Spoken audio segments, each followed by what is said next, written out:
There's an old adage in Mapart that I just came up with, that a bird on a staircase map is worth a few on flat maps. That is to say, for the time and effort it takes to build one staircase map, you could build a larger flat map and achieve comparable, if not better, results. But what if this was literally true? Here's the pitch. Build two nominally flat maps, and 90 minutes later, get one staircase quality map. I'll make that deal. How about you, Udovich? You make that deal? I'd make that deal. I don't blame you. Damn good deal. So, how do we get started? First, we need to make the special two-layer schematic compatible with our machine using PNG to NBT, a tool by our friend Evmodder. Link will be in the description. For best results, use a PNG already processed into map colors. The easiest way to do this would be with a tool like Mapart Craft. So you can use the built-in pre-processing and you can save the image from there directly once you have it to your liking. Back to PNG to NBT, drag the image into the box, and in the shading menu, select Suppress to Layer. Then check the CrubTech box. This will automatically select the CrubTech preset for the blocks compatible with our machine. Click Generate NBT to download the schematic. If your map has transparency or deep watercolors, you'll be able to select Suppress to Layer Late Pairs. But we'll get more into that later. By default, the program will assume that you can use airplace, but if this isn't the case, you can select the drop-down for support blocks and choose steps. Be warned though, if you build with support blocks, you will lose all the moss from the bottom canvas. Now that we have our schematic, we can head over to our platform. If you don't intend to build maps with transparency or multiple watercolors, you can build the simplified platform seen here. Once both layers are built, all you need to do is load the entire map, hop in the minecart, and press the button, keeping the map in your hand. What we are doing here is automating Gustav's two-layer color suppression method. In short, we're able to achieve staircase quality colors by selectively updating pixels on the map using the checkered edge of the player's map update circle after removing 2 lines at a time from the top layer. If you want to learn more about color suppression, go watch Gustav's video, linked in the description.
After 90 minutes, you will arrive at the end of the trek with a staircase quality map and a clean canvas ready for the next map.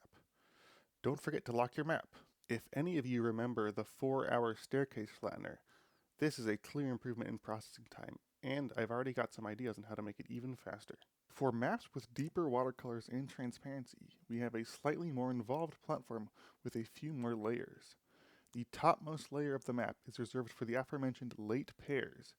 If you decide to build the simpler platform but you're still watching the video at this point, thank you. And also, if you're wondering why the schematic you downloaded has an extra sheet of glass and redstone lamps on top, this is why.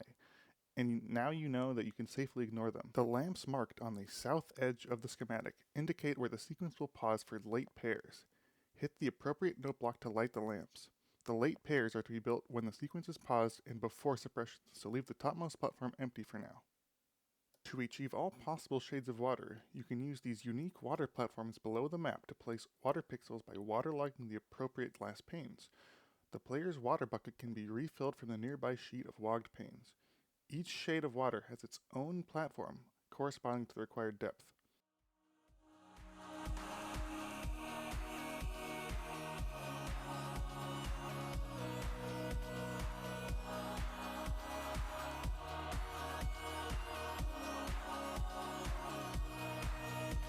With water filled, we can go back up top and get started.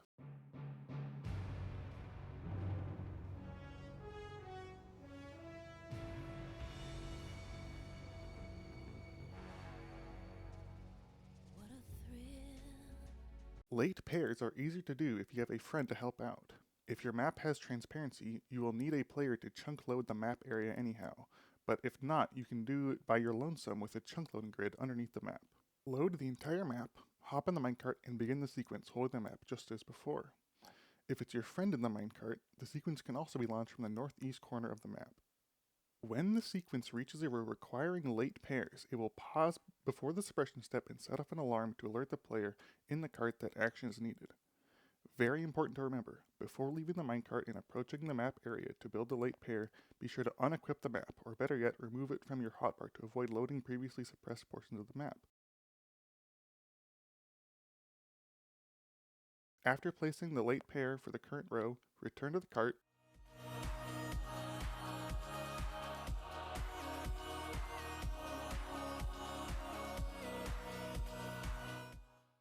re-equip the map, and resume the suppression sequence by hitting the note block above you. If it's your friend in the cart, you can simply watch for when the blocks below the relevant late pair have been grabbed by the muncher, and then build the pair and resume the suppression sequence by hitting any of the note blocks along the north edge of the platform.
While your friend rides the roller coaster and you wait for the next row, now would be a good time to go and collect the blocks from the previous row.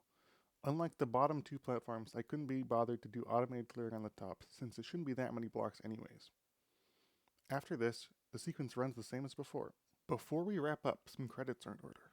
Huge thanks to Gustav, who has pioneered color suppression and also helped a ton with the designs for the water layers and the rail layout. Thanks to fmodder for his amazing tool and help with UI and storage tech. Credit to Cades for this slick Block 36 layout, and Divided by Zero for the engines used on this muncher. Shout out Man Magic and Redstone Lamp for their early wiring help. Lastly, big thanks to Bunnies69 the first player crazy enough to build this thing in survival, and who helped bring to my attention new and exciting ways for it to fail. Well, that's all folks. Thanks for watching, and peep below for the links.